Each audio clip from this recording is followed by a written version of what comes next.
कोल्हापुरातली बातमी. कोल्हापुरात गेल्या काही दिवसांपासून बनावट नोटा सापडण्याच्या अनेक घटना उघडकीस आल्या आहेत. शहरात अनेकांकडे या नोटा आढळून आल्या आहेत. मात्र पोलिसांचा ससेमिरा टाळण्यासाठी कोणी यावर उघडपणे बोलायला तयार नाही.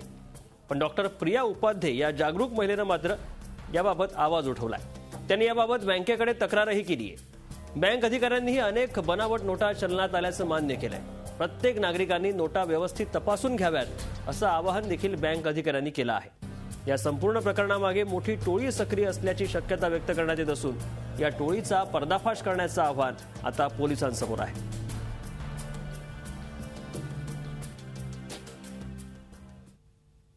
हा जो आहे वॉटरमार्क सिल्वर फॉइल आहे. हे सिल्वर फॉइल आहे ना, युजली हा ग्रीन असा दिसतो, बट वेन यू सी हे असं बघितलं गेल्यानंतर ओरिजिनल नोटात हे ऑरेंज पर्पल कलरचं दिसतं. Purple and this is the mark ज्याच्यामुळं आम्हाला हे कळालं की हे बनावट नोट आहे. आणि ओरिजिनल नोटात ते सिल्वर हे असं आहे ना, हे पर्पल कलर दिसून येते. बनावट नोटा ओळखण्यासाठी रिझर्व्ह बँकेनं त्यांच्या साईटवरती वेळोवेळी ह्याच्याबद्दल मार्गदर्शक सूचना केलेल्या आहेत. बऱ्याच म्हणजे कस्टमर्सनी किंवा ज्या पब्लिकनं त्याचा जरूर लाभ घ्यावा.